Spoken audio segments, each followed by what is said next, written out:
अच्छे लोगों की कृष्ण परीक्षा बहुत लेता है, परंतु साथ कभी नहीं छोड़ता, और बुरे लोगों को कृष्ण बहुत कुछ देता है, परंतु साथ कभी नहीं देता। जिंदगी में दो लोगों का होना बहुत जरूरी है। एक श्री कृष्ण जो ना लड़े फिर भी जीत पक्की कर दे, और दूसरा कर्ण जो हार सामने होने पर भी साथ ना छोड़े। तू करता वही है जो तू चाहता है, पाता वही है जो मैं चाहता हूं। तो कर वही जो मैं चाहता हूं, पर होगा वही जो तू चाहता है। श्री कृष्ण कहते हैं कि जन्म लेने वाले के लिए मृत्यु उतनी ही निश्चित है जितना मृत्यु होने वाले के लिए जन्म लेना। इसीलिए जो अपरिहार्य है उस पर शोक मत करो। भरोसा अगर खुद पर हो तो ताकत बन जाती है, और दूसरों पर हो तो कमजोरी बन जाती है। आप कब सही थे इसे कोई याद नहीं रखता, लेकिन तुम कब गलत थे इसे सब याद रखते हैं। श्री कृष्ण कहते हैं कि मैं किसी के भाग्य का निर्माण नहीं करता और ना ही किसी के कर्मों के फल देता हूं। जो जैसा कर्म करता है वो वैसा फल पाता है। मैं सभी प्राणियों को समान रूप से देखता हूं, ना कोई मुझे कम प्रिय है और ना ही कोई अधिक, लेकिन जो मेरी प्रेम पूर्वक आराधना करते हैं वो मेरे भीतर रहते हैं और मैं उनका ध्यान रखता हूं। तुम्हारा क्या गया जो तुम रोते हो? तुम क्या लाए थे जो तुमने खो दिया? तुमने क्या पैदा किया था जो नाश हो गया? ना तुम कुछ लेकर आए ना लेकर जाओगे। जो लिया यहीं से लिया, जो दिया यहीं पर दिया, जो लिया इसी से लिया, जो दिया इसी को दिया। यदि आप किसी के साथ मित्रता नहीं कर सकते हैं तो उसके साथ शत्रुता भी नहीं करना चाहिए। जो हुआ वह अच्छा हुआ, जो हो रहा है वह अच्छा हो रहा है, जो होगा वह भी अच्छा होगा। तुम भूत का पश्चाताप ना करो, भविष्य की चिंता ना कर, वर्तमान चल रहा है। एक बार राधा रानी ने श्री कृष्ण से पूछा, माधव, प्यार का असली मतलब क्या होता है? श्री कृष्ण ने हंसकर कहा, राधे, जहां मतलब होता है वहां प्यार ही कहां होता है। प्रेम एक ऐसा अनुभव है जो मनुष्य को कभी हारने नहीं देता, और घृणा एक ऐसा अनुभव है जो मनुष्य को कभी जीतने नहीं देता।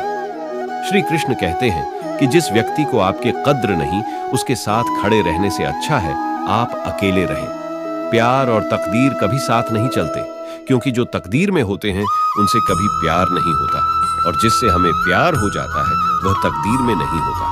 हर कीमती चीज को उठाने के लिए झुकना ही पड़ता है।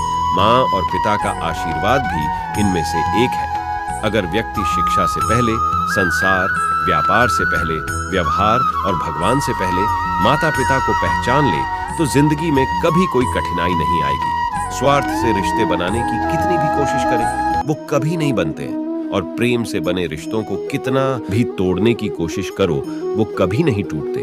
हर किसी के अंदर अपनी ताकत और अपनी कमजोरी होती है। मछली जंगल में भी नहीं दौड़ सकती और शेर पानी में राजा नहीं बन सकता। इसलिए अहमियत सभी को देनी चाहिए। एक बार माफ करके अच्छे बन जाओ, पर दोबारा उसी इंसान पर भरोसा करके बेवकूफ कभी ना बनो। अच्छी किस्मत के लोग थोड़ा भी बुरा होने पर भगवान को कोसते हैं, और बुरी किस्मत के लोग थोड़ा भी अच्छा होने पर भगवान का स्मरण और धन्यवाद करते हैं। जब हमारा मन कमजोर होता है तो परिस्थितियां समस्या बन जाती हैं, और जब हमारा मन स्थिर होता है तब परिस्थितियां चुनौती बन जाती हैं, और जब हमारा मन मजबूत होता है तब परिस्थितियां अवसर बन जाती हैं। मनुष्य की मानवता उसी वक्त नष्ट हो जाती है जब उसे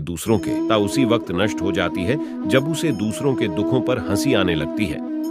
हे भारतवासी, शरीर में रहने वाले का वध कभी नहीं किया जा सकता, अतः तुम्हें किसी भी जीव के लिए शोक करने की आवश्यकता नहीं है।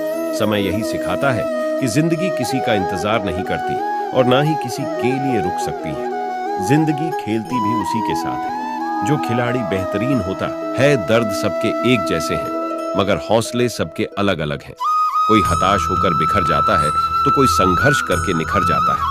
मनुष्य को अपने कर्मों से संभावित परिणामों से प्राप्त होने वाली विजय या पर आ जाए। लाभ या हानि, प्रसन्नता या दुख इत्यादि के बारे में सोचकर चिंता से ग्रसित नहीं होना चाहिए। यदि आप अपनी गलतियों से कुछ सीखते हैं तो गलतियां सीढ़ियां है, और नहीं सीखते तो गलतियां सागर है। निर्णय आपका है, चढ़ना है या डूबना है। समस्याएं इतनी ताकतवर नहीं होती जितना कि हम उन्हें मान लेते हैं। बस शुरुआत खुद से होनी चाहिए। जरूरी नहीं हर बार आपके शब्दों को सही समझा जाए, इसलिए कभी कभी चुप रहना ही ज्यादा बेहतर होता है। अगर मेरा वीडियो अच्छा लगा है तो चैनल सब्सक्राइब कर लें।